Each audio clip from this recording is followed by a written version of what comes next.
Good afternoon, ladies and gentlemen. As you know, I'm leaving for 3 full days in the Cook Islands, Niue and Tonga tomorrow. Foreign Affairs Minister Jerry Brownlee will be coming with me, as will Pacific Peoples Minister Alfred Naro, as well as representatives from the parties across the House, Pacifica community leaders, iwi and business representatives, and I understand some media. The Pacific Mission follows my visit to Samoa just over a week ago for that country's independence celebrations and demonstrates the importance we attach to our relationship with our Pacific neighbours, but also to New Zealand's contribution to global security with our role in the Pacific. It's important that New Zealand remains a trusted partner to these countries, and I'm keen to work to also deepen our commercial ties with the region. I'll be meeting with leaders and other politicians, business people, tourism operators, to discuss a range of regional and domestic matters, as well as priorities for the Pacific Island Forum in Samoa later in the year. I'll be visiting a number of projects and programs funded by New Zealand Aid, including renewable energy projects, police headquarters and sporting facilities, and making a number of announcements about further projects. We have an important constitutional relationship and responsibilities with the Cook Islands and Niue as part of the realm of New Zealand, and Tonga is an important partner to us. We're committed to helping all three to manage the environmental and security challenges and economic challenges that they face. I look forward to discussing all these matters with my counterparts, Prime Minister Puna in the Cook Islands, Premier Talangi in Niue, and Prime Minister Pahiva in Tonga. Also today you've seen that the Tertiary Education, Skills and Employment Minister Paul Goldsmith has announced the latest recipients of the Prime Minister's scholarships for Asia. This is part of our positive view of New Zealand's place in the world as a confident, successful country. This is a terrific scheme that's strengthening our ability to engage with our trading partners and increase our understanding of countries with whom we are building connections across Asia. This scheme was established in 2013 and more than 1,100 New Zealand students have used it to study in Asia. The latest round of funding will give 202 students from our universities and institutes of technology the opportunity to carry out a wide range of study and research internships and exchanges. Recipients will study in 10 countries, with China, Japan and Singapore the 3 most popular, including, for example, an exchange at the National University of Singapore, an internship at a Hong Kong office of a global law firm, and a Master of International Studies at the Seoul National University, 2 years of postdoctoral research at the Institute of Robotics at Shanghai Jiao Tong University in China. These are all important aspects of New Zealand's remaining open to trade, to investment and migration, and building our own capacity to relate more closely to the Asia-Pacific region where our economic prosperity lies. We've also opened applications for the next round of scholarships on this Friday. As I've said, in terms of my activities, I'll be leaving for the Cook Islands tomorrow, get back from Tonga on Saturday, and will be in Auckland on Sunday. Any questions? How much of an impact would Labour's immigration policy have on the education sector, getting rid of 22,000 international students? Well, the attack on the international education sector is based on a complete misunderstanding of what happens with students. 70 to 80% of them leave New Zealand and go home. So it doesn't have any impact on the longer term population.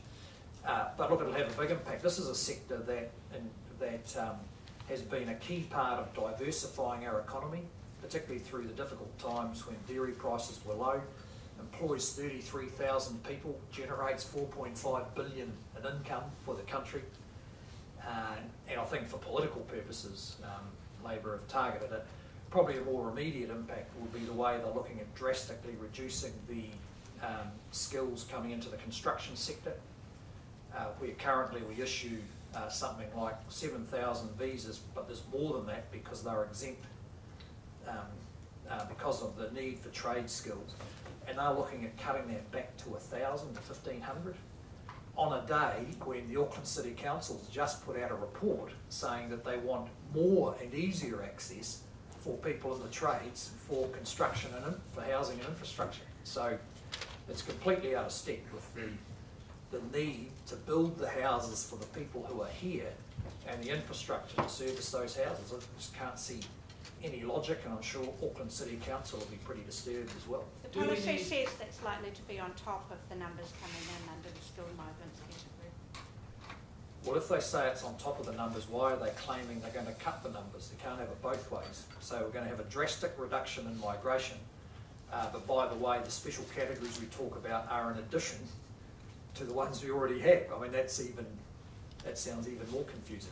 The fact is, if you look at the policy as presented, it's a drastic reduction in the number of skilled people who can come into New Zealand as part of the construction boom that's going on, which is necessary.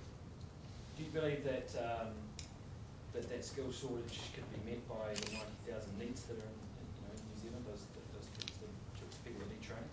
No, they can't meet the skill shortages. I mean, we spent a lot of time on bringing in new schemes for young people. The general idea is to keep them on track out of school and through into the workforce and through training. So what we're finding is quite a few young people have opted out of schemes like the youth services, which is designed to cover all young people, but it is voluntary.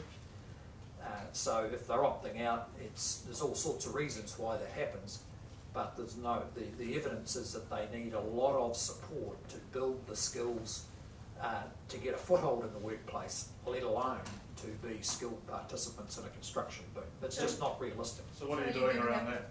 What's that? What are you doing around that to help them build those skills? Oh, well, as I said, we've got a whole range of programs in place ranging from the vocational pathways out of schools and through to the trades academies, now the technology academies, well, the postgraduate technology stuff, but the new services which are designed to track and work with every young person. Now, the fact is that's proving to be quite a challenge because any number of them don't want to be part of the program, and sometimes there's often quite good reasons for that, or they're just hard to find. And generally, you're talking about a group whose skills who are relatively unskilled. So the idea that they're going to pop up and start, fitting windows on new apartment blocks 15 floors up is pretty unrealistic. Well, doesn't that mean you've got to start maybe training them at high school when they're 13, start looking at kids at 13, 14 to, put them into an apprenticeship? Well, the high schools are headed in the direction of earlier and earlier introduction to these tracks. You've got gateway programs, quite a much better integration now of vocational and academic time in the schools where the kids can work out of the school, a day or two a week, and also continue, and it's all part of their NCA. So that system's all pretty flexible. But if you're doing that, surely that means you can eventually fill the school shortages gaps with the needs that will be around. Well, the skill shortages right now are the product of this, the strong growth in the economy. They need people. There's record numbers of apprenticeships. The point I think about some of the young people who aren't doing apprenticeships and who aren't in work have quite a range of issues, some of which are quite complex. You can break them down actually into about 10 distinctive groups, and all of them need quite a lot of support just to get to the start line. I mean, we've had a big emphasis on NCA. There'll be quite NCA level 2. There's quite a big proportion of this group won't have NCA level 2. They're in the, we're getting up to towards 80% getting NCA, and these are in the other 20. A lot of them in the other 20%. Do you think 90,000 for needs then is as low as we're going to get there? No, we're determined to get the number down, but we are making a more determined, more focused, more sophisticated effort on this than has ever been the case, and it's turning out to be quite challenging. I mean, these are just basic issues like they have pretty low levels of trust in government agencies.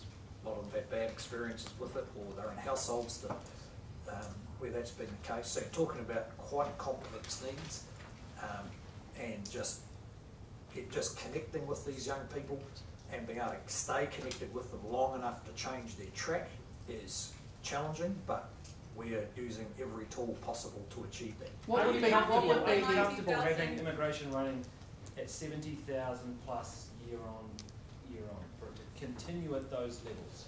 Well, it's unlikely to continue at those levels. If it did. Well, look, there's a basic issue here, and that is we've got an economy going well, a country with real momentum, creating around 10,000 jobs a month. There are some challenges that come with sustained success, but we're up for those challenges. The policy you've seen today reflects a view among the opposition parties that the best way to deal with these challenges is to shut down the growth. So choke the international education industry, deprive the construction industry of the skills that it needs, don't worry about the impact on everything else, because they think New Zealand isn't up to it. Well, we simply disagree with that. We think the best way to deal with sustained success is to deal with the challenges of finding the people, making the investments, grappling with the complexities of getting infrastructure and housing in place, rather than saying, let's have a breather and a cup of tea. That is no good to the thousands of young people who will get into the workforce at the end of this year. Under the direction we've got, they've got the best opportunity in 2 generations to get a long-term foothold in the workforce. Under Labour's policy, they're going to pull the rug out from under them. Wasn't You're it happy for an that rate to you're happy, you're saying you're not concerned if it continues at 70,000 plus a year for however long? Well, we're making adjustments at the margin because you know, government can control the flow, but we want to do it in a way that gets the right mix of skills for the jobs that are there. I mean, if you get around the country, there's strong demand for people to do the jobs that are being created, and it doesn't matter where you go in the country. And will that's still the case. will your tweaks take 30,000 out of it annually? I wouldn't think so, no.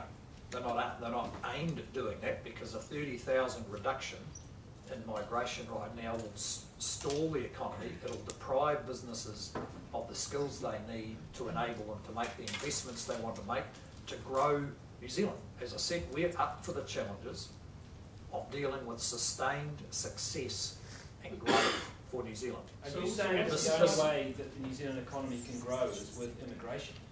No, I'm not saying You just said that. it would stall if you cut 30,000. Well, it would now, yeah. But it's not the only way to grow. I mean, you grow by, for instance, by diversifying your export base, and Labour's answer to that is to shut down one of the faster growing export industries, which is about exporting education. I mean, if you're going to say you've got to change the economy from focusing on commodities to focusing on knowledge, well, export education is as pure a knowledge export as you can get. With respect, Prime And Minister, you haven't setting out to increased, shut it down. your government has not increased exports as a percentage of the economy at all. Well, one of the reasons is because the economy has been growing in such a sustained way. Are you relying on immigration though to grow the economy? Is that what you are relying on? No. What's driving the change in flows? Remember, just a few years ago, we were having a discussion about how many people were leaving New Zealand. And for the whole time, most of the time I've been in politics, the measure of success has been keeping people here. And the biggest single change in migration is fewer Kiwis leaving and more of them coming home. That's the biggest single change. We regard that as success. And we're willing to take on the challenges of investing and supporting that success. So If how you long had is approached- so if you are not relying on immigration to grow the economy, how is cutting it going to stall it? Because the growing the economy the way it's growing right now needs a set of skills. Like, we need people to build houses. We need people to build infrastructure. The other day I was on a large infrastructure site, and it was informed that some of the tenders that have been coming out from councils now have no bidders, because there isn't the capacity to do any more work than is currently being done. And that's, you know, it is the longest, strongest construction boom, and it's going to go on for the next 4 or 5 years that we've seen in a long, long time. So we need these skills. We need these skills to build houses for the people who are here now. So when you're going to have the Labor Party out there saying over the winter, look at the problems with the homeless, at the same time as they're cutting drastically the access of skilled people to come to New Zealand to build houses. But your government is tightening the settings. No, we're rebalancing it around this to get the right level of skills. So you're going to be letting in more construction workers. Well, at the moment, it's basically if they apply, they get in. Have you had approach? And apparently, according to the Auckland City Council, it's still not enough. They put out a report today wanting higher levels of intakes of people with trades. At the same time, same day, the Labor Party's putting out a report saying they're going to drastically cut it. So any foreign construction worker who wants to come into the country can get in? Basically, if they go through the right process, yes. Have you had approaches from Auckland construction companies saying that that's not the case, that in fact they face a wall of bureaucracy in Immigration New Zealand, that your new restrictions, particularly the $49,000 wage limit, are going to make it very difficult to recruit people, particularly from the Philippines, and that there's a growing concern in Auckland that you're actually turning the tap off altogether? Well, I mean, this just gives you the contrasting points of view, doesn't it? So we put out some proposals for consultation. We've had a range of feedback, so they've had plenty of opportunity to comment on them, and we've got decisions ahead of us.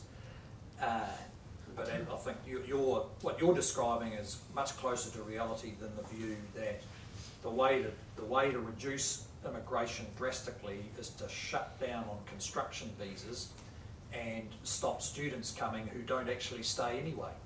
And in fact, if the main target is students, which I get from, you know, for Labor is, I think they would argue is politically driven, they don't actually buy houses, and they don't, not a whole lot of them have cars, and most of them go back to the country that they came from when they finished their study, around 70 to 80%. So it's not going to have the impact that they claim. Are those 90,000 people, are they, who are those needs, are they just too dumb or too lazy, or I mean, why aren't we just doing something with them? You sort of explain why they aren't going into these jobs.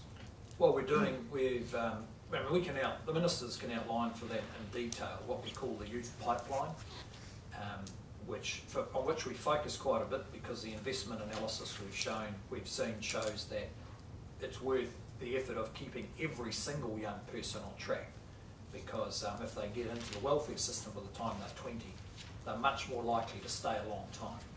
Now, when you break down the group of people who are not in employment, education or training, there's quite a complex set of circumstances here. I mean, bear in mind here you're covering everyone from significant disabilities through to people who are staying home looking after their elderly grandmother.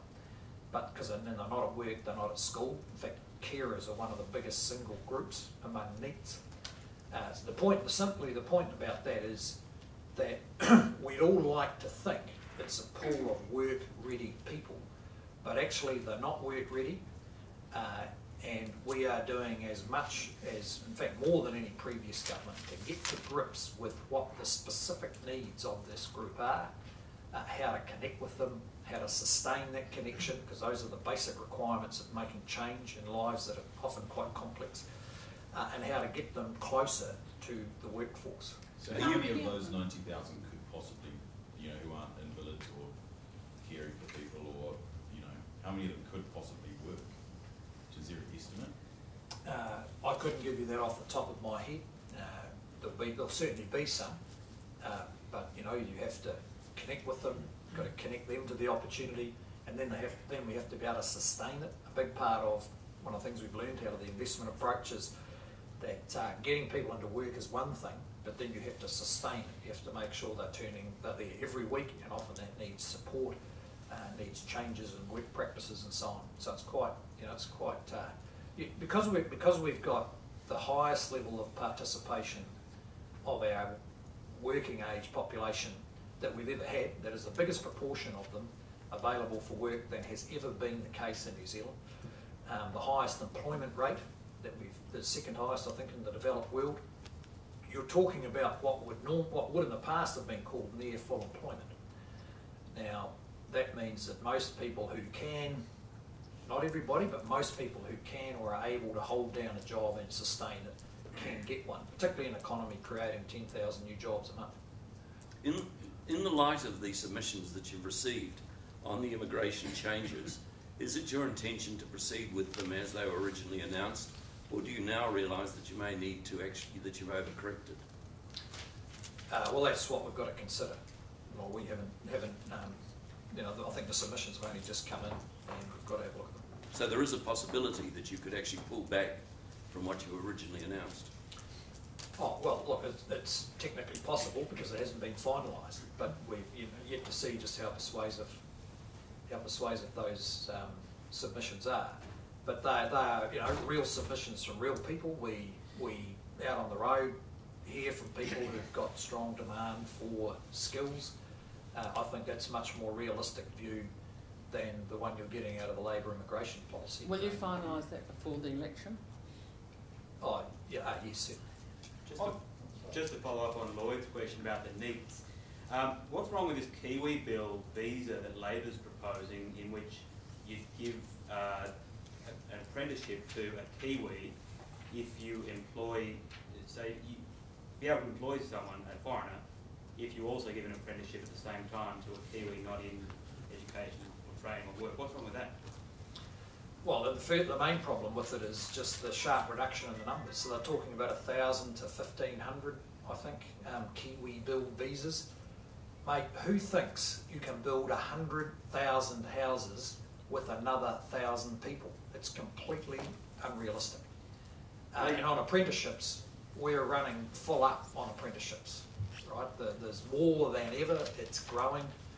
Anyone who pretty much wants one can get one, and one of the reasons for that is because the conditions around construction of houses and infrastructure are stable now. That is, they can see the long pipeline, particularly of infrastructure. It's 100 billion over the next 10 years at least. They can see the housing pipeline, including now the government building program, 34,000 houses just in Auckland.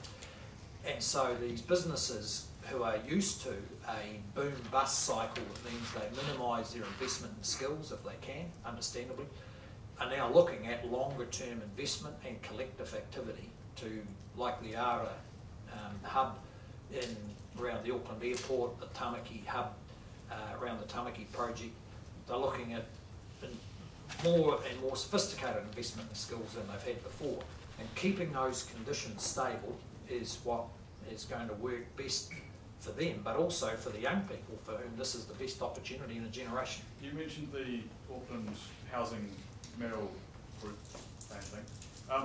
One of their recommendations is that they've said one of the key barriers is getting serviced land, and they want to get water care around the table with others. Can we see something from this government on that? Does that sound plausible to you? Shaking up water care at all? Well, yes, it certainly does. I mean, I think we are willing to shake up anything that's going to help to meet the need. The report from the Auckland City Council is pretty constructive. I mean, some of those things are underway and they want them pushed a bit further. They've got a few interesting ideas there. But issues like that one are being dealt with in this, what is now a pretty intensive interaction over the Housing Infrastructure Fund. So that's the $1 billion fund we put on the table. Auckland's applied for all of it, I think. And that means they're working closely with the government now about the next set of investments that are going to bring housing supply forward that are about roads and water. So those issues exactly are under detailed negotiation as we speak. So what kind of changes could we expect with water care? Oh, well, I mean, they won't be negotiating the future of water care, but it will be throwing up all the issues around who pays for what and when, which in a way that hasn't really been tested really hard before. And I think it's helping both us, certainly central government, and I think probably the council, understand a lot more of the detail of decision making that actually determines, the day that someone's going to decide to actually dig a hole and put a pipe in it, so that we can go and then build the houses. So when you talk about a competitor to water care or something like that? Oh no, we're not making any assertions or suggestions about anything to do with water care. We're flat out doing the negotiation. The point I'm making, or ministers are, is that it throws up the issues which we've talked about before, and that is helps us understand why, for instance, councils are a bit cautious about building infrastructure ahead of demand, and how they charge for it, and who actually makes the decision, and what trips those decisions. So it's a very, I have to say, a very useful conversation and getting us all on a common set of facts and understandings about how this stuff all works, which I think sets a very good platform for the larger scale planning reforms that we've talked about. And do you think council should be able to charge that targeted infrastructure rate if people are benefiting from new infrastructure? You know, if they should have to pay more in their rates? Because that's one of the ideas, isn't it? Well, it's not a new idea. I mean, they've had that capacity in local government.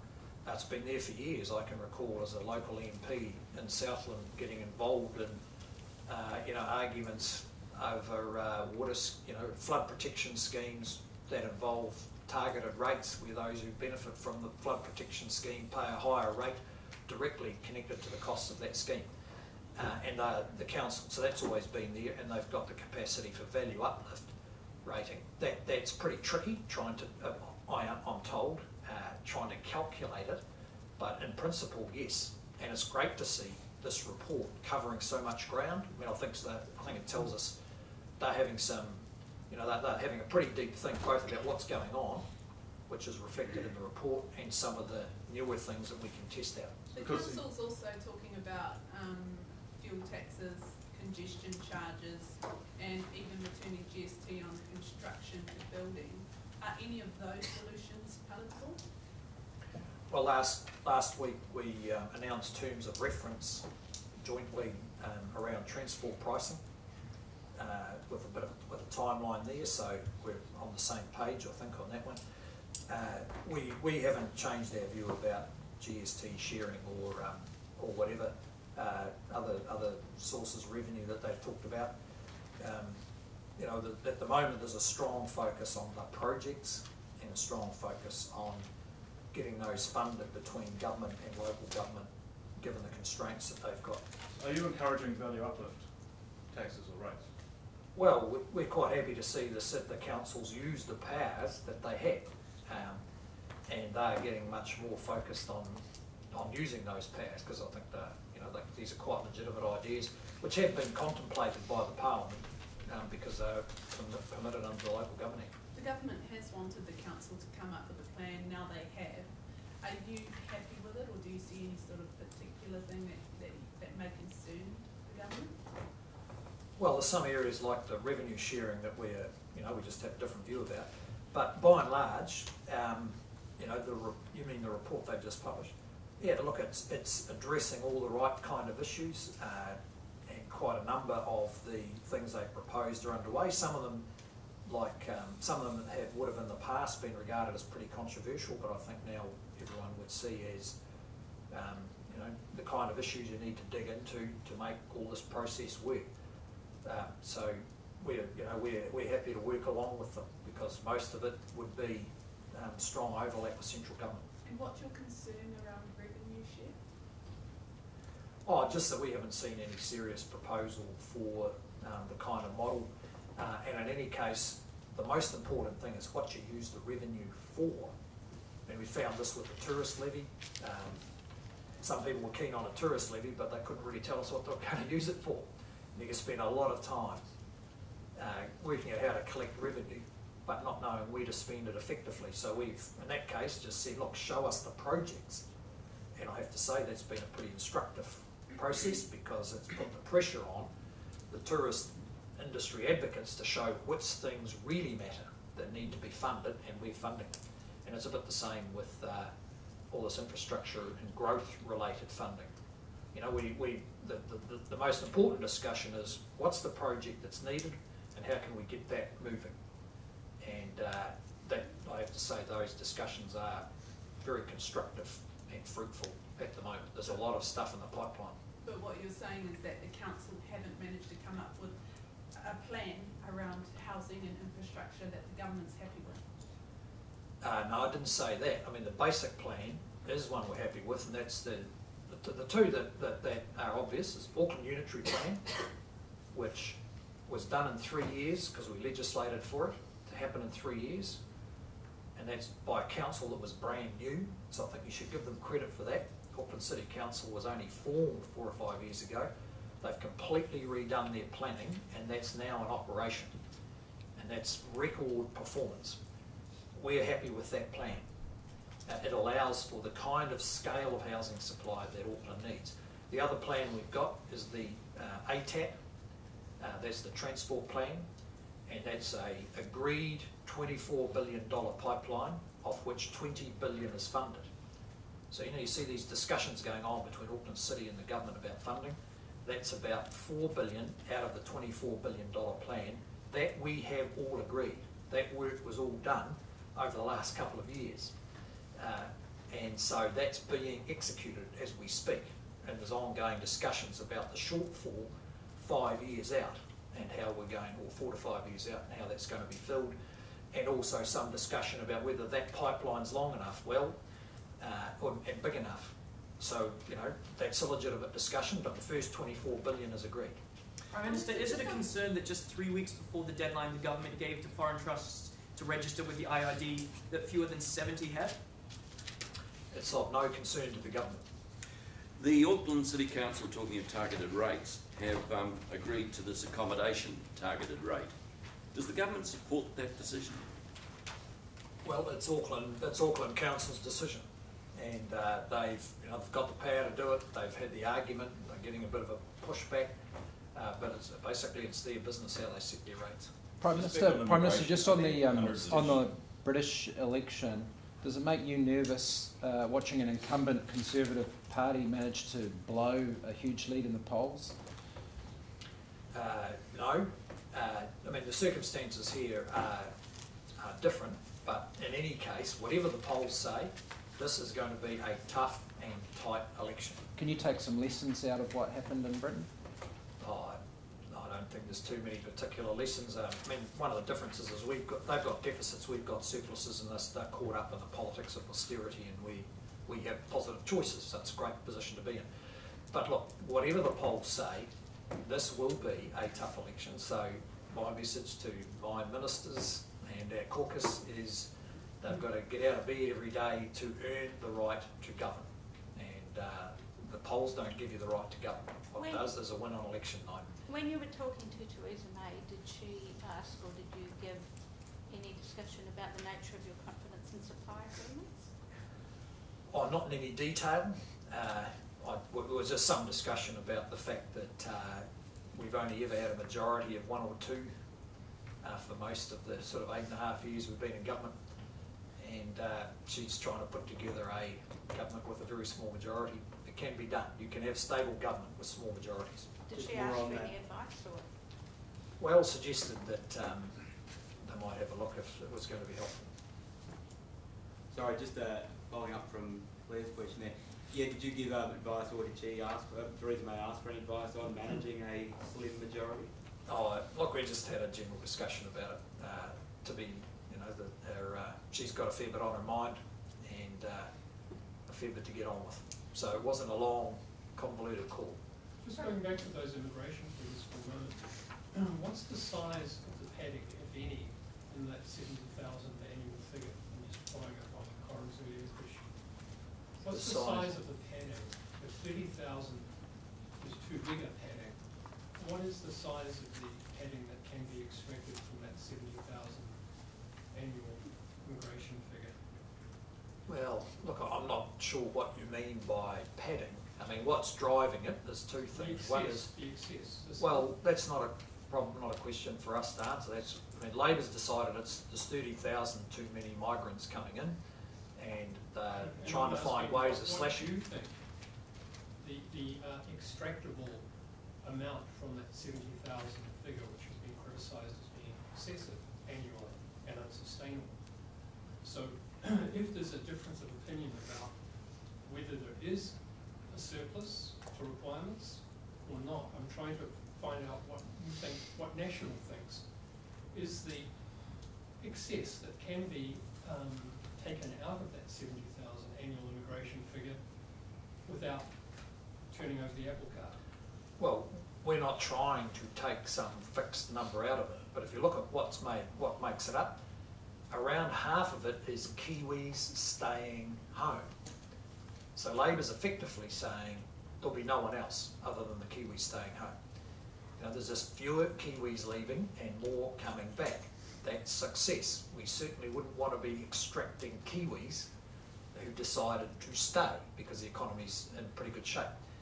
And then you've got a lot of demand, whether it's IT, the burgeoning IT industry, horticulture industry growing, the construction and infrastructure sector we've talked about a lot, where the rate of job creation and growth in the economy just means that they need skills from offshore to help maintain the growth of the economy. So we're not aiming for a number, we think it's driven by some pretty positive factors.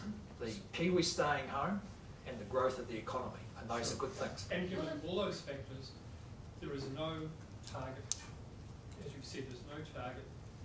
We can continue as currently without any reduction in the current figures. Is that what you're saying? Well, I think the biggest challenge here, we would see the biggest challenge as investing with the infrastructure and the housing you need to support a strong economy.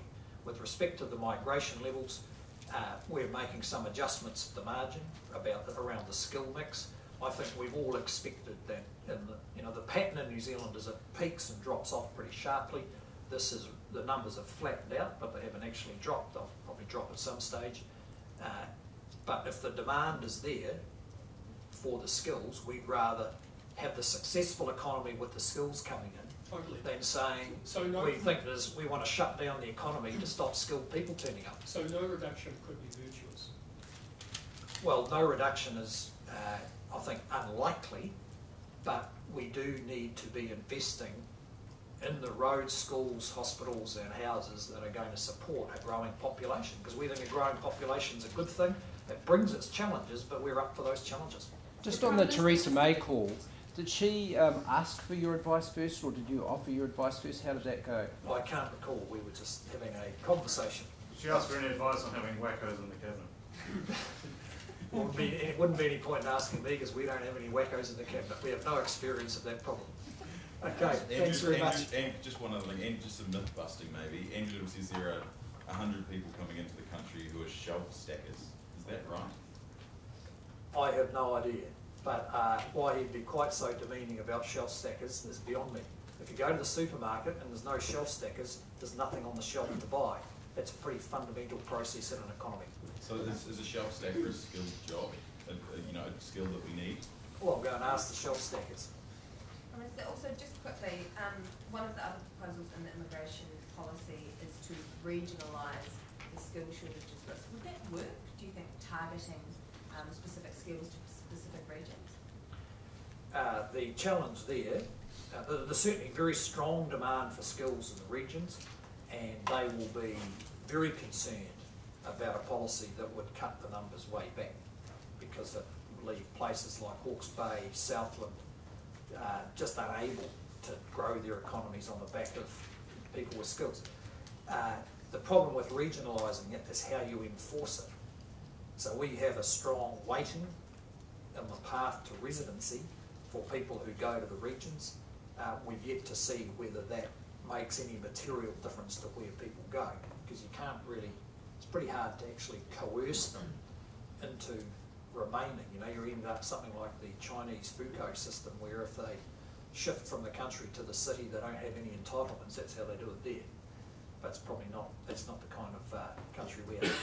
Have you improved your dancing skills for the Pacific Mission? I'm going to delegate the dancing to Winston Peters. I think he's probably got the skills. Just another thing. Are you concerned at all about this Fuji Xerox controversy that's about to happen in the Tokyo Stock Exchange? No, I don't know anything about it. They've increased the size of the money they fear may be fraudulent potentially, from about 285 to 500 million, including Australia now as well. Any concerns about that Fuji New Zealand Xerox? Well, I think you just have to wait and see. I gather this is something about how they account for their profits and report them. Agreed. Is that right? That's been running on for some time, but I have no idea what the implications would be here. And the government does Do you business think, with these, Labour they here- give millions to this company, don't we? Every year. Well, look, you'd have to check with the State Services Commission. They're a New Zealand company. Most New Zealand companies have contracts with the government. Do you think Labour here can take any lessons from Corbyn's performance? I don't know, you'd have to ask them. I mean, the problem for Labour here is that we don't have the difficult politics of deficits. And so they'll run around crying wolf about most things. But the fact is we've got surpluses, we've got positive choices. We're not cutting entitlements like they were, which is probably easier to exploit. We're lifting family incomes, and on the 1st of April for some of our hardest pressed families, that'll be well over $100 a week. It's going to be hard to build an insurgency on that. Has the government sought any assurance that New Zealand aid money didn't get to the North Korean regime? Well, it stopped supplying it through one channel, that was the South Korean embassy. But that wasn't because of specific knowledge about where the money was going, that was just because North Korea resumed their nuclear testing program. There is money that goes through the UN, and basically we trust the UN processes that they're using reputable NGOs and meeting a real need in a country that sort of teeters on the brink of starvation. So we're still sending money? There's still aid money that goes to the UN that, as I understand it, then goes to reputable international NGOs who operate in North Korea, meeting what I suspect are some pretty severe needs. How much? I can't tell you. Sure. Okay, thanks very much.